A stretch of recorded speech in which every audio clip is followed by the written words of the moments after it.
Good day, Masinloc. Good day to our active learners from grade 7.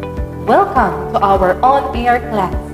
This is your honored teacher for today, Teacher Edwin Ilani de la Cruz of Bamban National High School, always at the service of the Filipino learners. Please get your pen and notebook to take down notes and of course, your guided learning activity kit in science entitled Biotic and Abiotic Components of an Ecosystem. This learning activity kit will be served as our reference written by your school. This guided learning activity kit will differentiate biotic from abiotic component of an ecosystem. At the end of the lesson, you are expected to 1. Define an ecosystem. 2. Differentiate biotic from abiotic component. 3. Enumerate the different biotic and abiotic components of an ecosystem. And number 4. Recognize the importance of abiotic component to our ecosystem. Our environment is truly amazing, that everything that we can find in it affects one another. Fishes that you see swimming in the sea needs water to live. Caterpillar eat leaves of your plants, while these plants need sunlight and water from the soil to stay nourished and to provide you fruits to eat. You, as a human being, need water, food, and air to survive. From that, we can say that our environment has components that continuously interact with one another. It also reminds us that each organism needs to interact with another organism to live and survive. Interaction may be harmful or beneficial, and it all happens and takes place in an ecosystem. In this lesson, we will discover the different components of an ecosystem, and we will find out the importance of their interaction. But before we move on to our new lesson, let us have a short recall on our previous topic. In our previous lesson, we discussed about reproduction and identified its two basic types, the sexual and asexual reproduction. Can you enumerate 4 reasons why living organisms reproduce?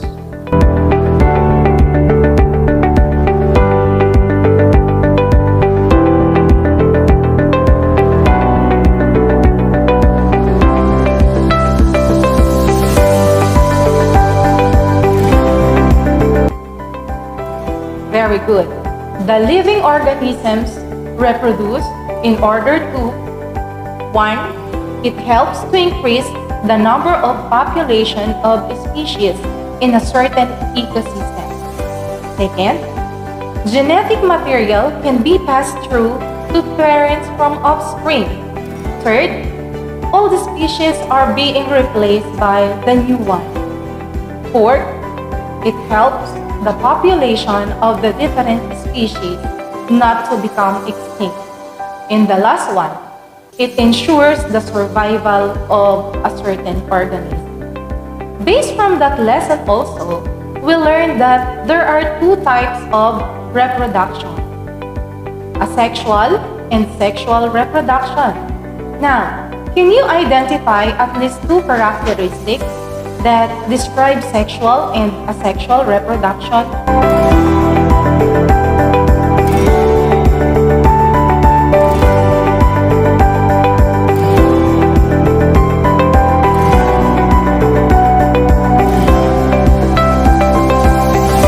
Very good. Sexual reproduction is a mode of reproduction which involves the union of gametes or the sex cells, the male gametes or the sperm cell, and the female gametes or the egg cell. These gametes unite in a process called fertilization. Once the egg cell fuses with the sperm cell, it formed or developed into a fertilized egg called the zygote. This zygote develops into a new organism. Asexual reproduction is a mode of reproduction that do not require the union of sex cells to produce an offspring. It occurs when a single parent self-reproduces. For that, the developed offspring is genetically identical to its parents. Now, you are ready to learn new knowledge and understanding about our ecosystem. Our environment has a diverse form of life that continuously and harmoniously interacts with one another. Every single organism serves as the living component of an environment. These organisms need different non-living factors in order to live. From this, the non-stop interaction takes place between the two components, and it all happens in an ecosystem, which serves as a habitat that provides the living component to survive. Now, let us look at this picture. Can you name some of your observations in this picture? Very good. There are different living organisms in this picture. Human, different plants and animal species, but there are also non-living components such as sunlight, the soil, rock, and of course, the temperature. Now, can you name some animals that we can find in this place? Good. In this picture, we can find different animal species. We have the chicken, carabao, pig, cow, rat, and many more.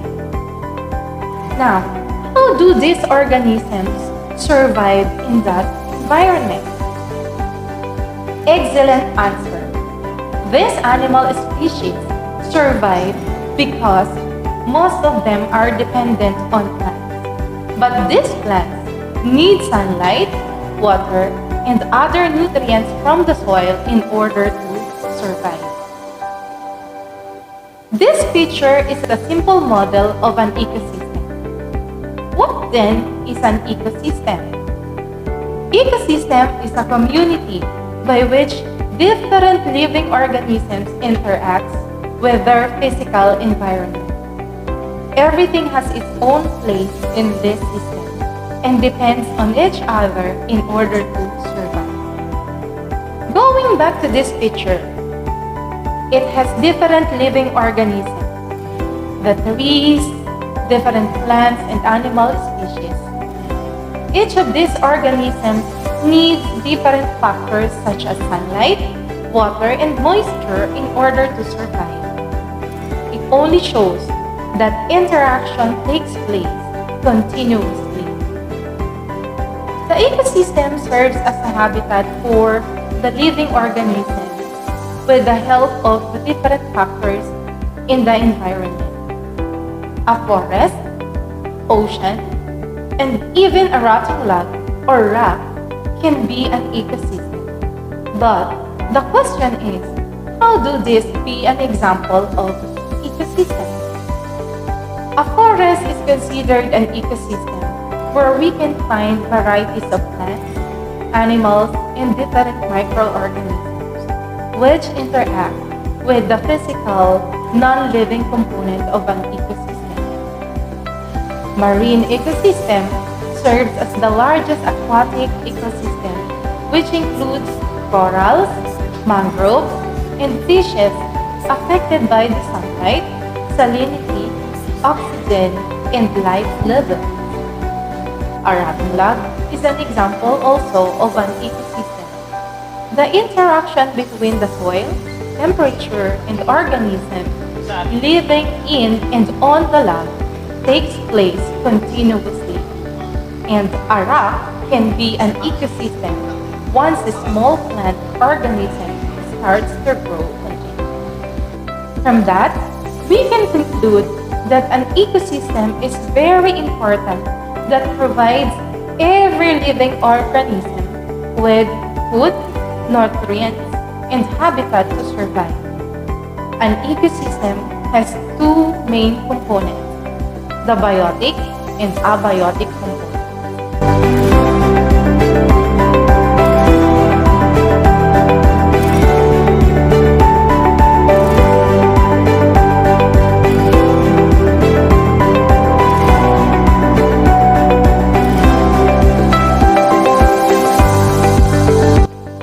Now, let us explore more about these components of an ecosystem.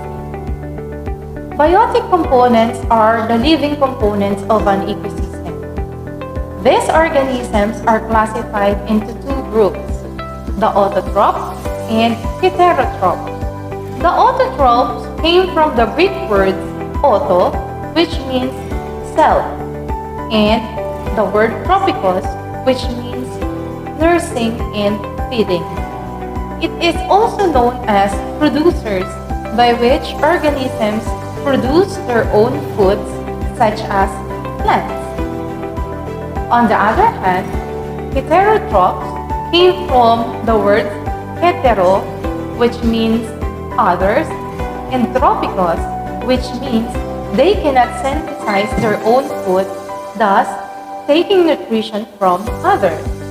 Heterotrophs are the consumers. Humans and animals are examples of heterotrophs. Biotic components of an ecosystem are grouped into three: the producers, consumers, and decomposers. Producers are organisms use the radiant energy from the sun to make their own food through the process of photosynthesis. Examples are flowering plants, grasses, trees, algae, and mosses. Consumers are categorized into the following. Herbivores. These are organisms that obtain their energy from eating plants. They are also called plant eaters. Cow, goat, carabao are examples of herbivores. Carnivores.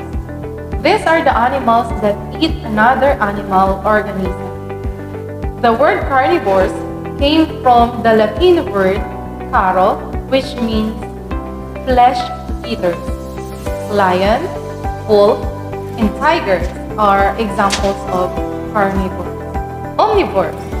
These are animals that survive and obtain nutrients by eating plants and animals. They are also called as variety eaters. Human, bears, and pigs are examples of omnivores. Scavengers.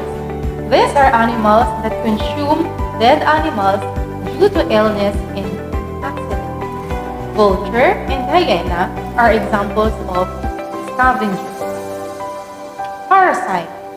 These are organisms that depend in or on another organism to obtain nourishment. Ascaris, lice, and tick are considered as parasites. Decomposers. These are organisms that act on decaying bodies that release nutrients from the organic material back to the soil, making the soil available to plants and other producers. Fungi, bacteria, and worms are examples of decomposers. Abiotic components are the non-living components of an ecosystem, which includes both chemical and physical components. It creates changes in the environment and helps the living component of an ecosystem for its survival.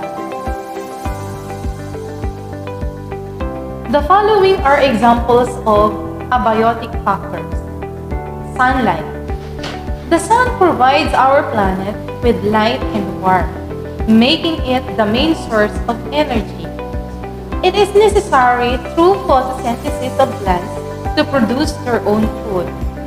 Without the sun, life on Earth would not be possible. Without plants, human and animals cannot live and survive. Water. Water is considered as an important abiotic factor for every living organism. Organisms need to take water not only for survival, but it also helps to carry the nutrients and take away the waste products in our body. Different organisms need different amounts of water. Temperature. Temperature is an abiotic factor that is greatly affected by the radiant energy.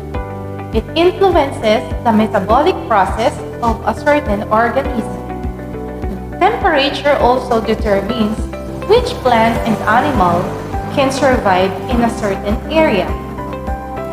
Oxygen. Oxygen is produced by green plants through photosynthesis. For humans and animals, it serves as an energy source for our body cells, which provides energy that is needed for growth, reproduction, and perform its function. Soil. Soil is made up of rocks, water, minerals, and fossils. The type of soil varies in every area: sandy, loamy, and clay soil. The moisture and nutrient contents of the soil determines what plant may grow in a certain area. What then is the importance of these abiotic factors in our ecosystem? Abiotic factors greatly influence the living organism in the environment.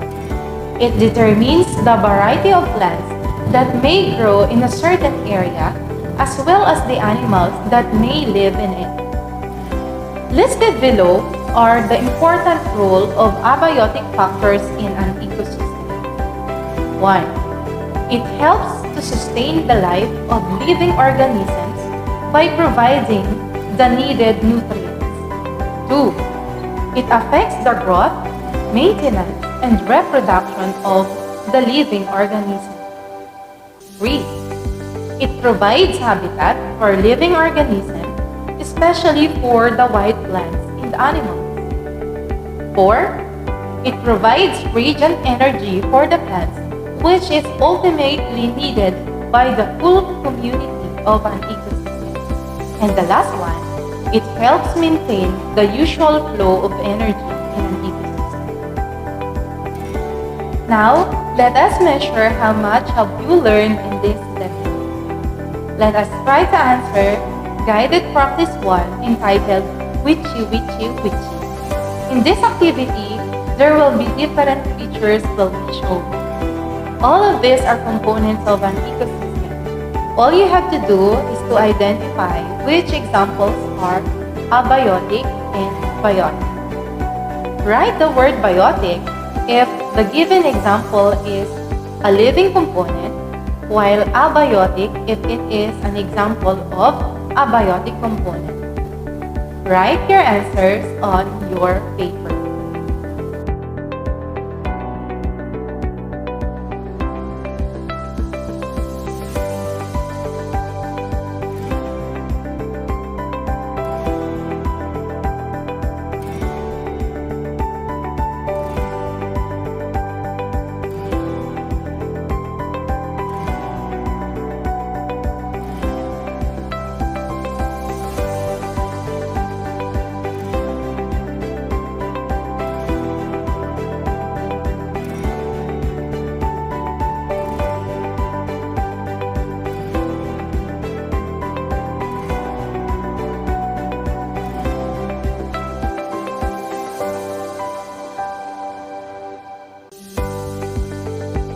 How's your score, dear learners?